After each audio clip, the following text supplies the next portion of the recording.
Our gospel this Sunday comes to us from the 15th chapter of the Gospel according to Luke. Glory to you, O Lord. This is in the middle of, Jesus is starting his journey towards Jerusalem, and he's teaching along the way, and he's running into all of this kind of pushes back and forth between the good religious people of the day and himself. And he responds to an accusation that they consider awful with a story that you might find familiar. Now all the tax collectors and sinners were coming near to listen to Jesus, and the Pharisees and the scribes were grumbling and saying, "This fellow welcomes sinners and eats with them." Then Jesus told them this story. There was a man who had 2 sons. The younger of them said to his father, "Father, give me the share of the property that will belong to me." So he divided his property between them. A few days later, the younger son gathered all he had and traveled to a distant country. There he squandered his property in dissolute living. When he had spent everything, a severe famine took place throughout that country, and he began to be in need. So he went and hired himself out to one of the citizens of that country, who sent him to his fields to feed the pigs. He would gladly have filled himself with the pods that the pigs were eating, and no one gave him anything. But when he came to himself, he said, "How many of my father's hired hands have bread enough and to spare? But here I am dying of hunger. I will get up and go to my father, and I will say to him, 'Father, I have sinned against heaven and before you. I am no longer worthy to be called your son. Treat me like one of your hired hands.' So he set off and went to his father. But while he was still far off, his father saw him and was filled with compassion. He ran and put his arms around him and kissed him. Then the son said to him, 'Father, I have sinned against heaven and before you. I am no longer worthy to be called your son.' But the father said to his slaves, 'Quickly, bring out a robe, the best one, and put it on him. Put a ring on his finger and sandals on his feet. And get the fatted calf and kill it. And let us eat and celebrate.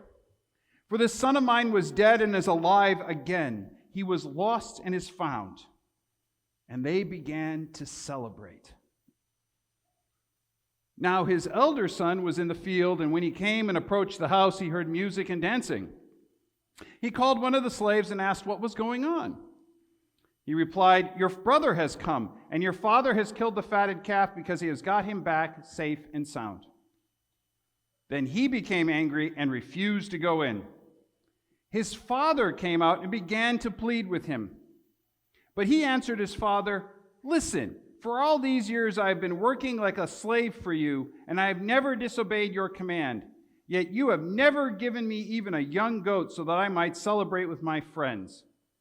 But when this son of yours came back, who has devoured your property with prostitutes, you killed the fatted calf for him.' And the father said to him, 'Son, you are always with me, and all that is mine is yours. But we had to celebrate and rejoice because this brother of yours was dead and has come to life. He was lost and has been found.'" The gospel of our Lord. Praise you, O Christ. Please be seated. I know we just had spring break here, and at various other places around the country have their spring breaks at different times, at different friends talking about some of the trips they're taking and all that. Vacations, I'm looking forward to my sabbatical coming up in over a month. One of the most important things to realize is, there's actually a commandment that goes all the way back that tells us that we're supposed to take a break. But in America, we almost seem to have it as a hallmark of pride that we don't take all of our vacation days. Isn't it interesting that we were raised with such a Protestant work ethic because idle hands are the devil's playground, that we work so hard that now we're turning to addictions and other things like that. We don't know our families, and we have heart disease and all these other issues. I think the devil was in the details, don't you think? We worked so hard supposedly running away that we ran right towards it. Well, it's interesting to know, that Catholic priests get vacations too. I don't know how many of you know this, but I mean, they do. And I have some friends of mine who are Catholic priests. And one of them decided, that's it, I've got to get away and I got to be someplace where no one is going to recognize me. So he decided to take this cruise in Asia. And he decided completely, it's like, that's it, I've got it, and he went out and got a wardrobe and everything else like that. Didn't tell anyone where he was going because he's like, I got to get away. I got to put it down. And there he is on his first day walking through the lobby of the cruise ship, and this young lady walks by in this sundress and goes, "Oh, hello, Father." And keeps on walking. He's like, Hawaiian shirt, board shorts, flip-flops, sunglasses. What? A couple days later on a formal night, he's in a tux that he had to rent. Same woman goes by in this very nice, elegant evening gown. And she goes, it's nice to see you out, Father, and keeps going. A couple days later, he's over by the pool. The same young lady is in this very skimpy bikini, out enjoying the sun by it. And he's walking by, and she goes, "Hi, Father, are you enjoying the trip?" At which point he's like, "That's it. What is up? Is there something about how I look? How do you know?" And she's like, "I thought you recognized me, Father. I'm Sister Beatrice."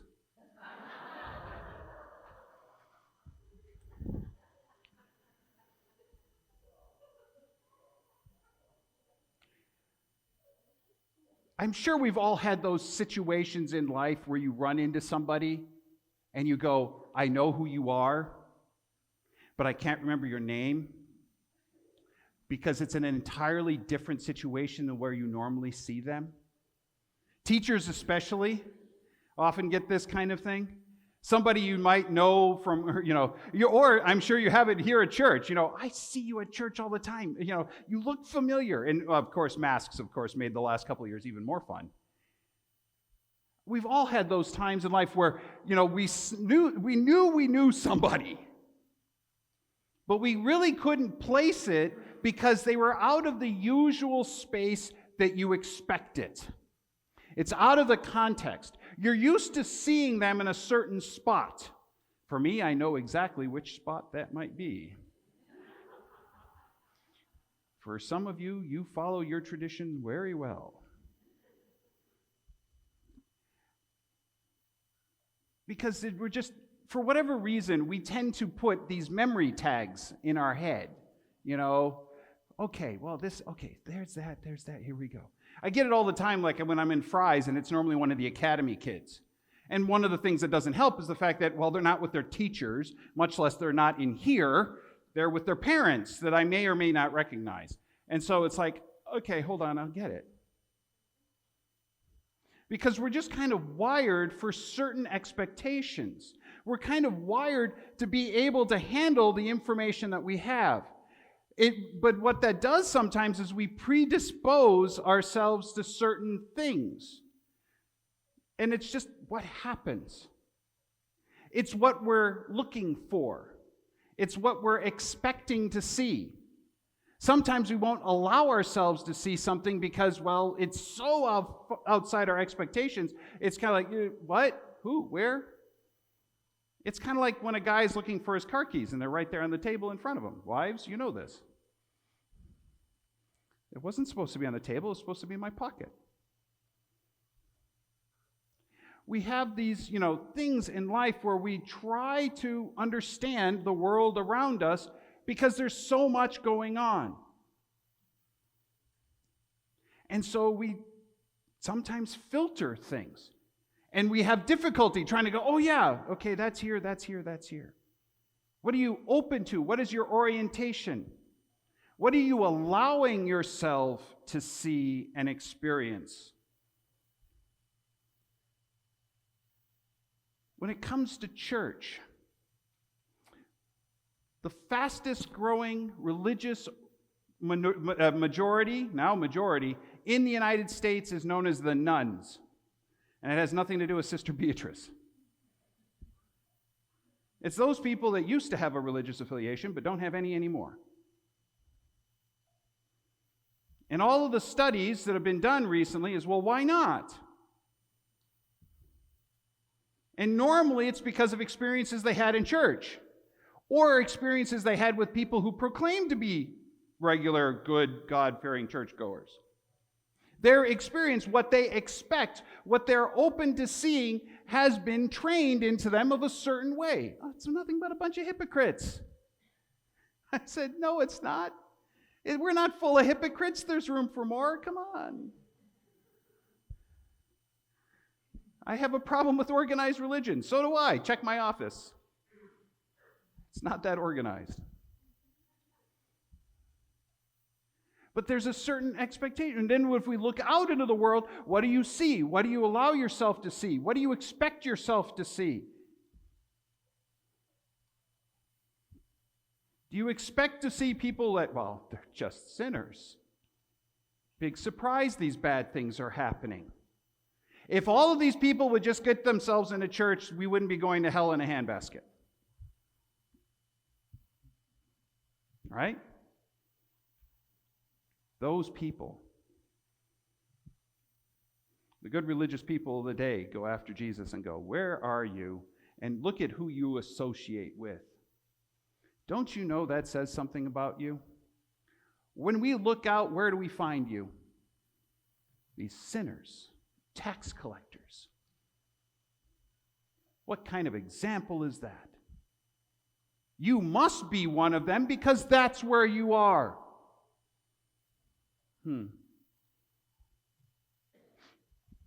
So where are we supposed to be if we follow Jesus?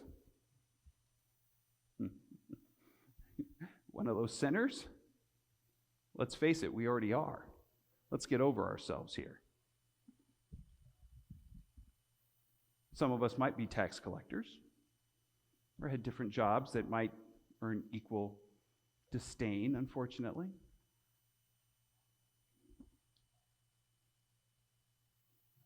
But more importantly, where are we supposed to be looking?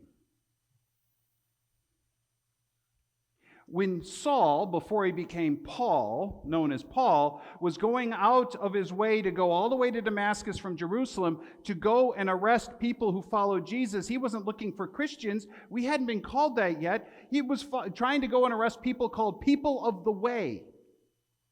Not people of the place, not people of the thought, not people of the doctrine, not people of the fourth pew from the left and the back.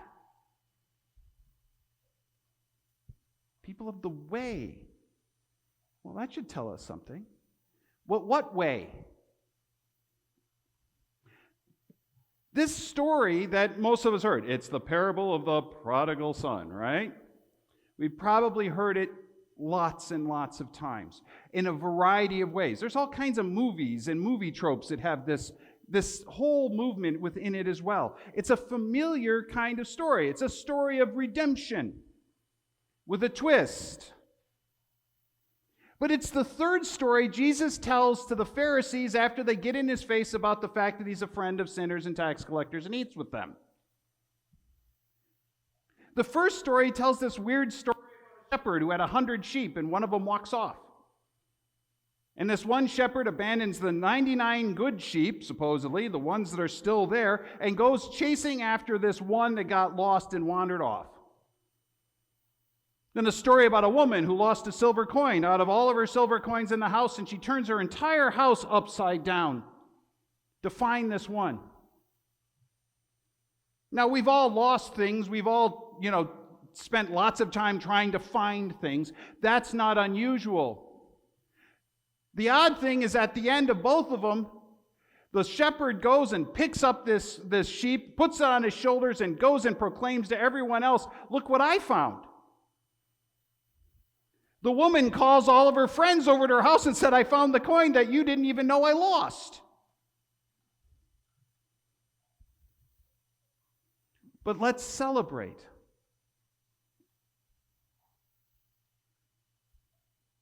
And we hear this story of a young man who decides to, basically tell his father to go die so I can get the inheritance. And he goes and blows the money.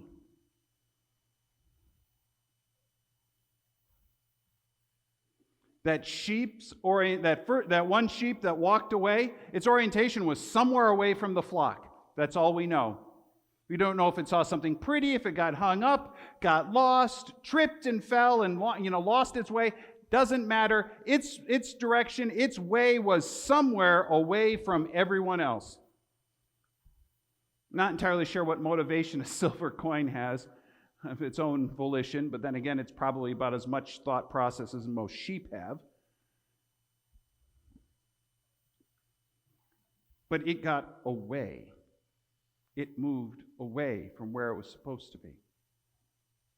Now here's the son, does the same thing. I love the line, when he came to himself, I can almost see that in my mind, what that would look like. I'm sure all of us can too, if we give it half a thought. If you think about those times when all of a sudden you've been trying to grind something out and you've been trying to work harder instead of smarter, or you finally realize that the path you're on is dumb, and you kind of go, yeah.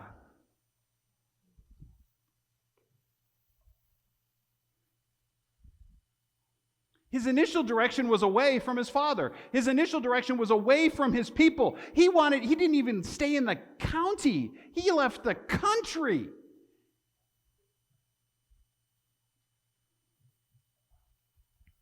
And in desperation, he came back. We might go, well, that's a heck of a motivation. Desperation makes most of us do strange things. Or it might snap us back to ourselves. But notice his direction was to come back to his father and throw himself at his feet and offer himself as a slave, basically.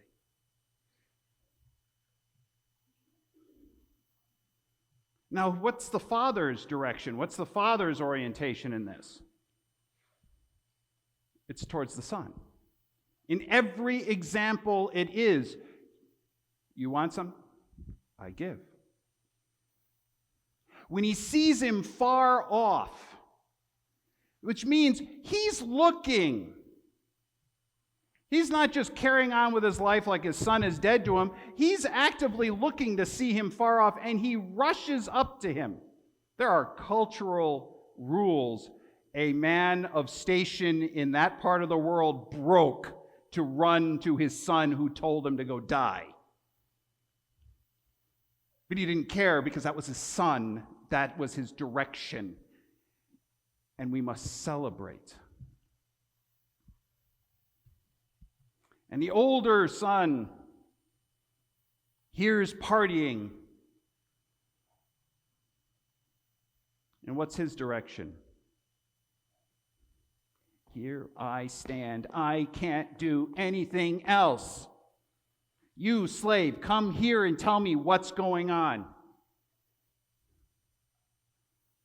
Nope, I'm not going. So his father, again, what's his direction? What's his orientation? His son comes out to him. What's the older brother's orientation? Not just no, but H-E double hockey stick no. This son of yours. With that, he not only says, I'm not going in, he actually does this to his father and his family.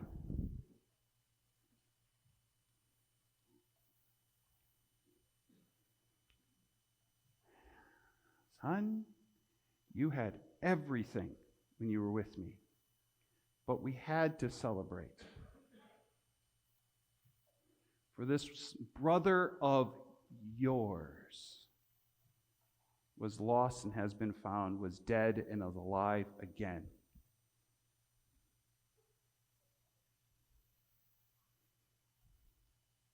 Jesus, in all three of his stories, is criticizing those that are coming at him about, look at who you're associating with, who you're hanging out with. Not only is he telling them that their orientation is wrong, but there's one more thing that you need to do. Your orientation isn't just whether or not you might be open to, or maybe show a little compassion to, or a little kindness to, or maybe a little pity for. Because God is not just about, there. This is the day that the Lord has made. Let us rejoice and be glad in it, not let us tolerate.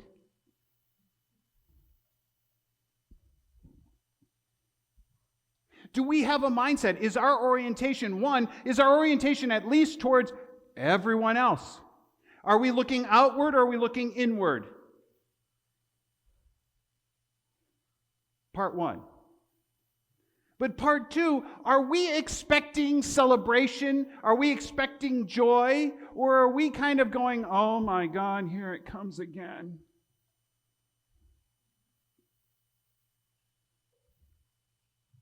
Remember, the one who is telling us these stories about going and searching and tearing a house apart trying to find and accepting and trying to reconstitute a family relationship and all of these other things, and the fact that the punchline to each and every one of them is at the end you rejoice, is the one who is walking to Jerusalem where he's going to get nailed to a tree and mocked and hung out to die. Because he dared to think that we and God is about out there. For you. For the world.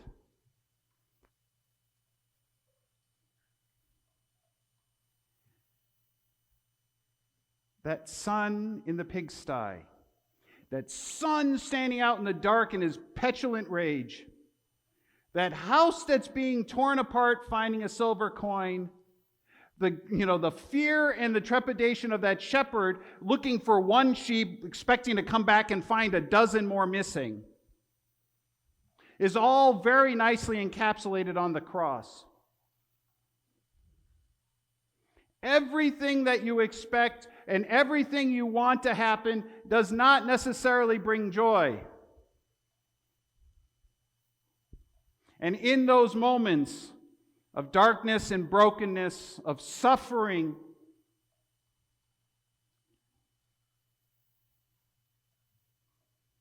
he knows what that is. And so on Good Friday, when we gather and we hear the story and we sing those hymns, and quite possibly we feel those moments of sadness and angst, possibly some guilt and other things that we might feel upon ourselves. In the end, that doesn't matter. Why do you think we have such a big party on Easter? Because God's orientation, God's way is about claiming, gathering, seeking in love, in grace, in mercy, and then bringing everyone to celebrate. That's what God is about. That's what God seeks in you to receive this gift of grace and this gift of love. But then for you to go and do likewise, to let that light so shine before others. To realize that we too are all gathered. That we're blessed to be a blessing. But we're also that sheep that got lost, that coin that got rolled away, that son that told dad to go die, and that other son that just doesn't wanna. Because that person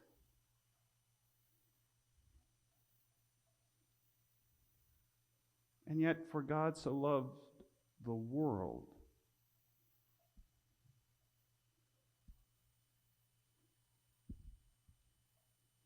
that he gave his only Son. So let us rejoice and be glad in it. And remember that God loves you, and so do I. Amen.